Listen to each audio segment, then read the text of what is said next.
ค่แบกอันด้วยตัดหญ้ามาคือง่ายนะพ่อเจ้าเนาะเรามีอยู่นะเรามีเครื่องตัดหญ้าเราอยู่บ่แม่นบ่ซื้อน้ำมันมาแล้ว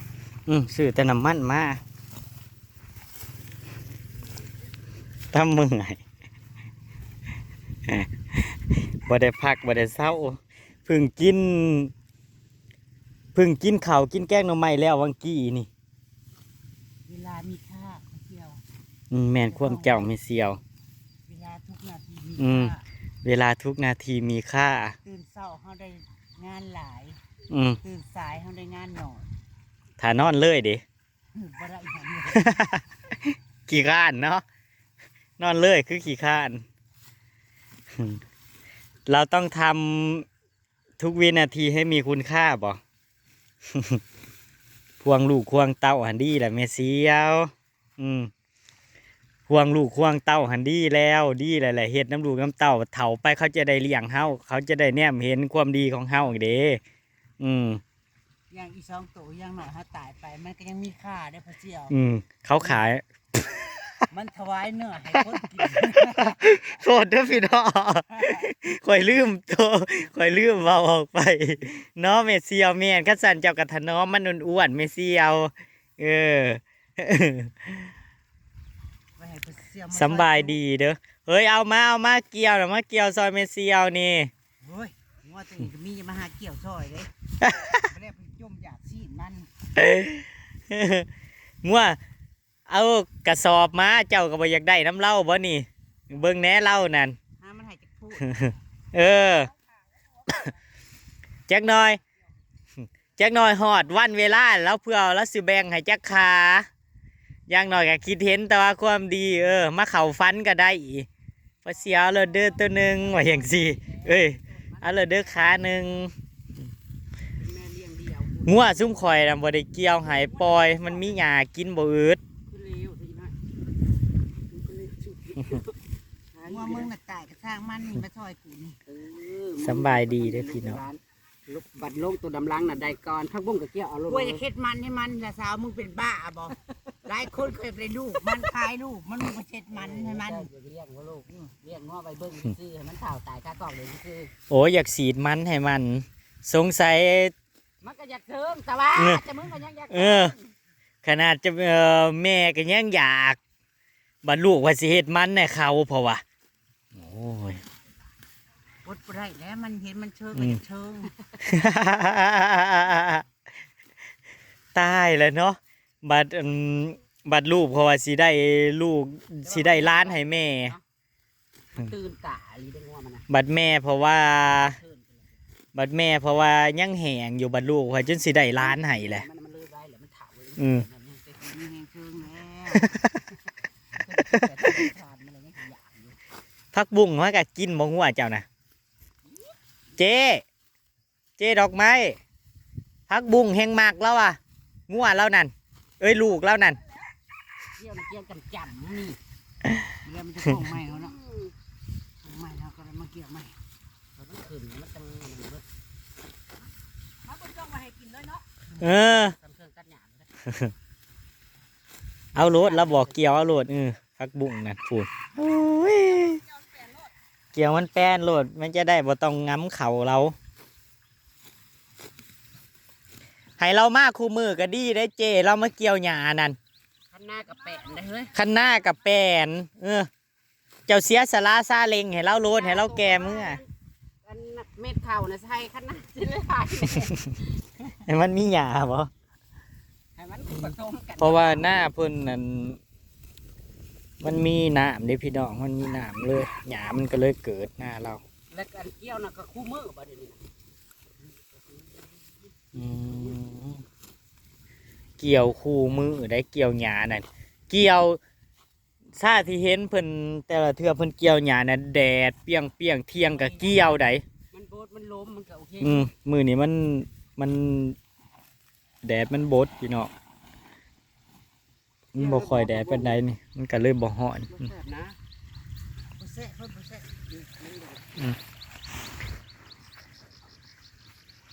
ไม่มีแดดวันนี้ไม่มีแดด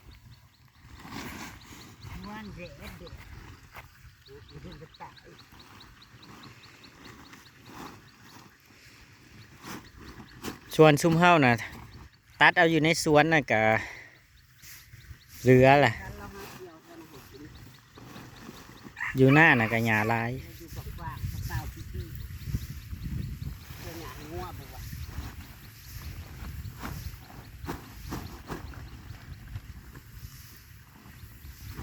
พ่อจะไปเจ๊เกี่ยวกับคนหูกับคนหู เอาคือเสียไปเกี่ยวไก่แท้ คนหู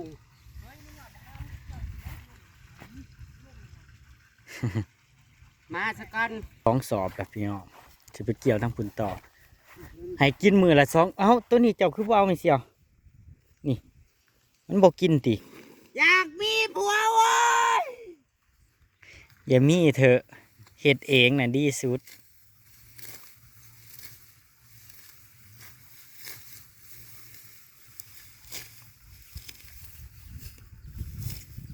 อืมอืมอืมจังหน่อยเราก็ตัดใบเขาเจ้าก็มาขอใบเขาน้ำเราไม่เสียว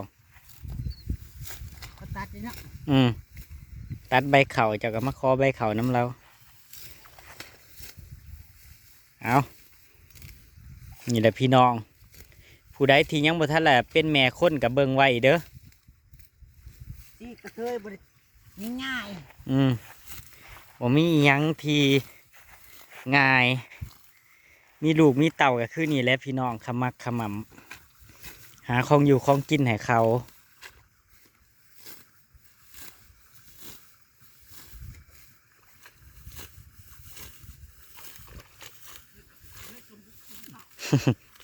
คือถูกคือเนี่ยมาชู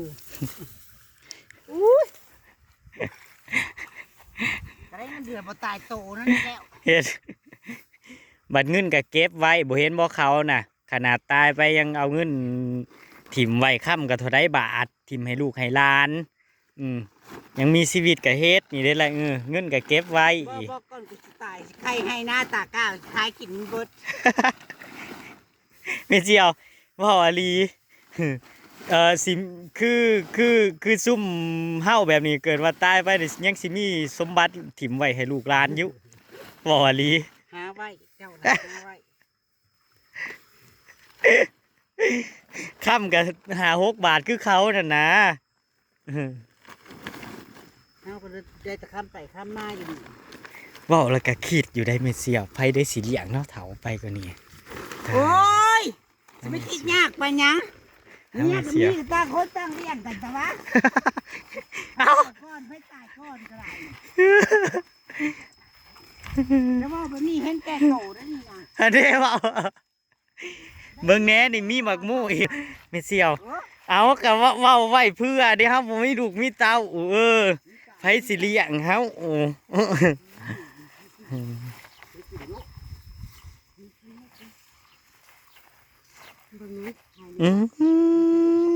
หญ้าสมางามแท้หญ้าหรือเขาป๊อ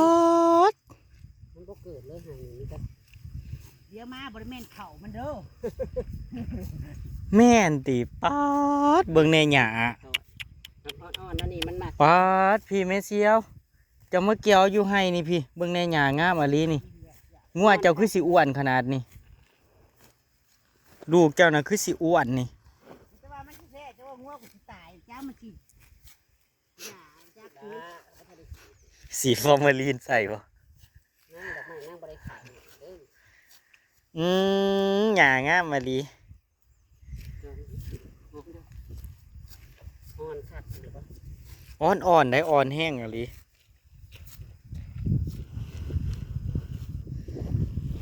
อากาศขนาดเป็นแบบในคูมือเนาะคือสีดี เฮ้ยเด้อเกี่ยวหยานี่เด้อเมืองเอ้ย บ้านเมืองซึ่งนอบ่ได้เห็นเมเซียวหลายมือหลายเว้นพอมาเห็นหน้าเกี่ยวหญ้าคือเก่า ยังกินหย่าคือเก่า ยั ยัง กินหญ้าคือเก่าเห็นยามใดก็กินแต่หญ้ากินแหน่เขาเนี่ยผ่านมาหลายเดือนหลายปีเลยยังกินหญ้าคือเก่าเกี่ยวแต่หญ้านะไปไว้พัดกิน พักบุ้งกับปลูกกับบ่กินพักบุ้งปลูกพักบุ้งไว้อยู่ในนี่นั่นสวนอยู่ในเฮือนน่ะปลูกพักบุ้งปลูกนู่นนี่นั่นของกินหน่อมงหน่อไม้กะนอทอกกเสาไฟฟ้าอันนี้ หมาก หมักบวบหมากเครือกับเต็มทีบอยู่กับบ่กินมันมาหาเอาหญ้าไปกินโอ้ยนี่แหละเนาะชีวิตคนเฮาเฒ่ามากกับเป็นไปตัวทีบเนาะ โอ้ยให้ลูกให้น้ำอีกห้ามมึงจะเครื่องตัดหญ้ามาแตก เอาเครื่องตัดหญ้ามาแตดเลยอีหยังที่แก่ๆมันมากินเนาะคือแม่มันน่ะหลีฟูดอันนี้อร่อยหลีเลย ตีงาออกตีที่สิเสพมันเนาะจะได้นะครับคิวน้ำ ต้นนี้มันกินเยอะ น้ำบอกกินดิจะมันเกี่ยวไปก็มันออกดอกก็กินได้อยู่นั่นมันอ่อนคือง่ายบอกดอกนะ เจ้าคือบ่ลองเอากระเจ้าคือบ่ลองเอากระสอบหนึ่งไม่เสียวแยกเอากระสอบหนึ่งว่ามันสิกินบ่หญ้าแบบนี้แยกใส่กระสอบหนึ่งล้วนหั่นนะแล้วก็เอาไปลองให้มันเบิ่งว่ามันสิกินบ่เป็นงัวกะเป็นงัวเป็นข้วยกับบ่แม่นว่ามันสิกินเบิดทุกนั่นหญ้าทุกต้นก็บ่แม่นมันสิกินได้พี่น้องมันเลือกกินได้คือคนเฮาหั่นแหละอีหยังที่บ่ดีอีหยังที่มินๆคมๆก็บ่กินอีหยังที่มีผิดต่อร่างกายก็บ่กินคือกันได้เขาก็ฮู้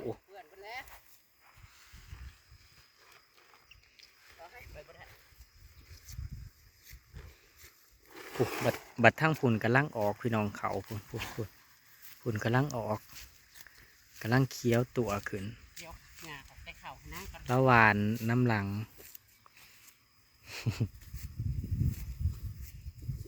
แจ็คเราหายเกี่ยวแจ็คบ่ โอ้ยสิว่ามันเนี่ยว่าน่ะมันมีขนาดเล็กขนาดเลยคอยคันไม่เกี่ยวมาตัด แม่นบ่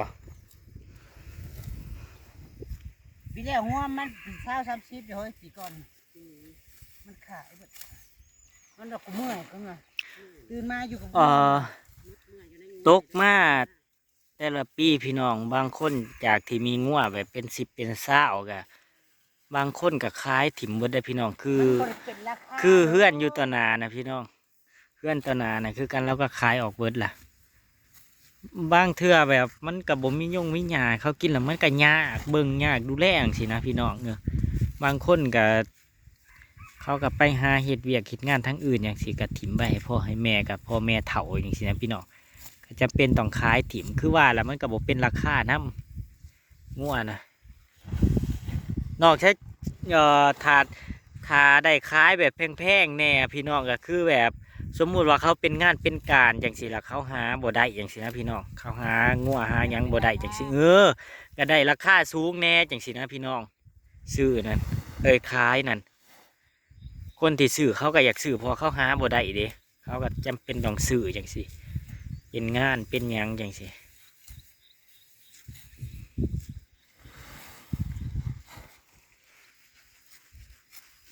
คืองัวในเฮือนของงานยังว่ามันมีหญ้าให้กินเลยพี่น้องมันมีเดินให้ปล่อยเลยมันมีเดินแล้วมันก็มีเพื่องกินน้ำจังสินะพี่น้องพอใหญ่คันเพิ่นกระตัดให้อยู่จากต้นเอียงดอกมันงามอะไรพี่น้องเนี่ยเต็มคันหน้า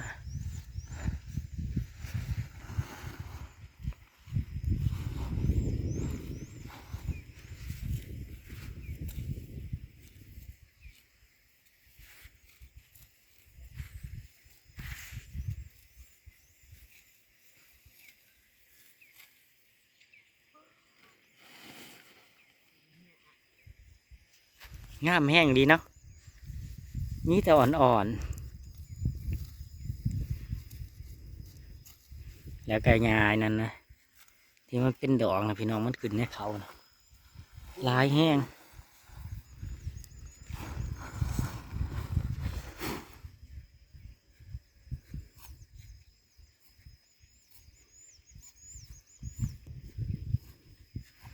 เขาแนมบึงใกล้ๆเขาก็ว่าแต่เขาเราเงี้ยเจียวเขาว่าแต่เขาเราแนมบึงใกล้ๆนะให้นี่ ให้นี่ได้แต่ผู้ได้แต่เขตทั้งผู้พี่น้อง มันหยาขนาดโน้น ได้แต่เขตทั้งผู้ครึ่งหนึ่งเลยฟังเนี่ยบบฟังเนี่ยบ่ได้เลยพี่น้องมีแต่หญ้ามันบ่ออกนี่แหละพี่น้องเขาว่ามันบ่ออก ดูดีแต่แถว อืม ดูดีแต่แถวใกล้เคียงนั่นแหละ งามแต่แถวไก่เทียง บัดพ่อมาตามให้ซุ่มนี้กัดมีแต่หญ้าพี่น้องหญ้าหลาย คือว่าแล้วเรากับบ่ทันละสีดขายยุ่งขายหญ้าอิหยัง เจ้าขนาดหยานักวาดเลย ถามเราก่อนเด้อบ่แม่นไปเกี่ยวตายแล้วสิดาเจ้าก็ละหวานมาให้งัวเราก็บ่จักบ่ฮู้ มันเรียกนอนสี่กันซะมันนั่งบ้านเนี่ย นั่นเด้เราก็มีของปลูกแล้วแต่ว่า เมื่อยได้แม่เสี่ยว มันหลายผ่าหลายปีลูกก็จนใหญ่แหละ เจ้าน่ะบ่เมื่อยบ่เว้าอะลีแต่เป็นเจ้า เอาลูก2-3 คนแล้วอายุก็หลายขึ้นแล้วยังสิมานอนคิดเรื่องนี่เจ้ายังมีความรู้สึกอยู่วะ เสี่ยวคือจากแม่ผ่ามือถือเกิดมาเพื่อโคยป่านนี้สิเป็นยอมแพ้ โอ้ยมันก็ต้องเบื่อแหละเนาะอายุเฮาหลายขึ้นแหละมันก็ต้องบ่มีความเรื่องแบบนี้วะ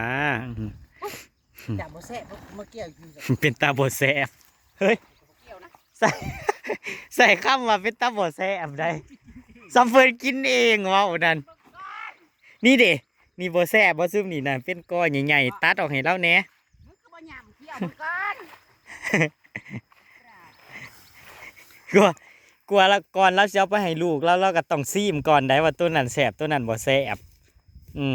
เราก็ฮู้คือกัน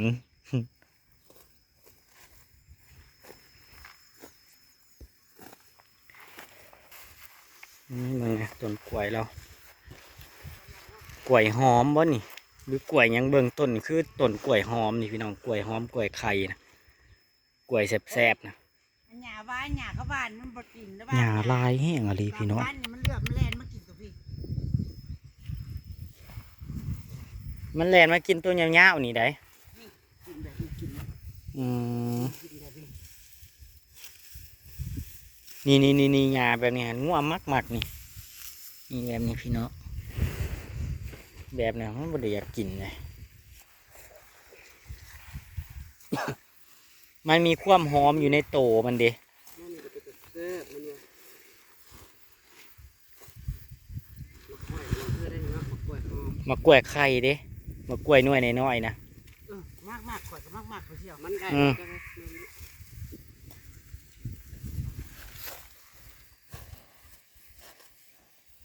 เกี่ยวได้จักสอบละ4 สอบเลยเนาะพูนกินได้2 มื้อเลยเด้นั่น4 สอบนะ ให้มันกินหลายบ่เที่ยวเว้ย เจ้า แทนที่ว่าเจ้าสิให้มันกินมื้อละสอบแล้วเจ้าก็เอาเพื่องให้มันกินน้ำอย่างสิใส่กันบ่ว่าที่4 สอบนั่นเมื่อนี่ก็เทให้กินเบิดแหละ มึงจะให้มันกินเครื่องนะบ่มึงอันเอาใส่เอาเกลือใส่แต่ว่าจะใส่ร้ายใส่น้ำนะใส่น้ำใส่บัวแล้วก็ฮด โคตรนี่เครื่องน่ะ ตุ้ยพร้อม เจ้าให้มันกินหัวอาหารน้ำบ่ กิน อ๋อก็ว่างัวเพิ่นมันคือนั่นสัตว์ดี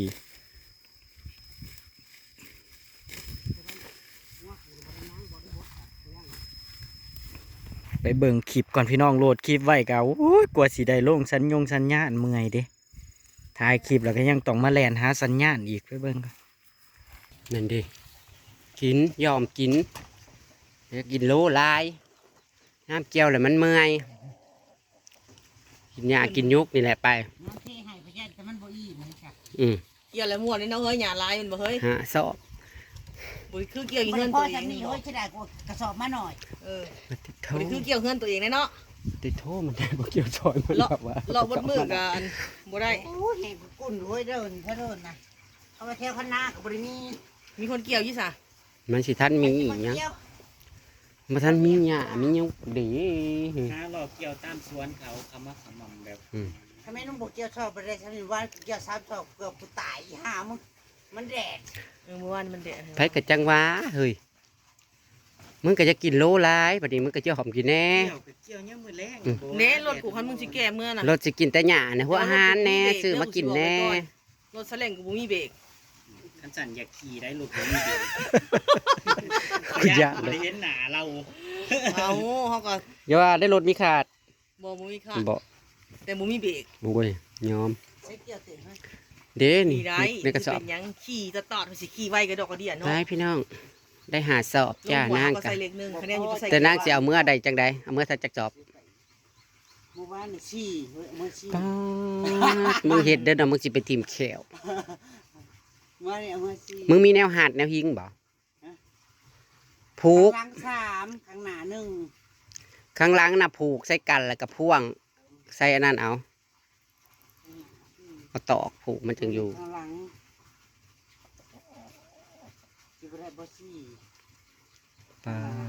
ด 3 มันสิใส่แนวใดของมันเลย ได้แล้วคันมีอย่างมัดนะได้เอาไม้กาดคืออันรถเบียดแกแกยังไงเฮ้ยได้แล้วคันมันแตก โอ้ยกินเนี่ยกินเนี่ยอันนี้แหละเป็นอาหารนางว่ะ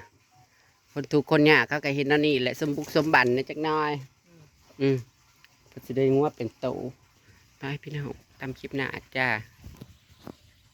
โอ้ยเขียวงามเลย ท่านได้สุกไปเติมท่าน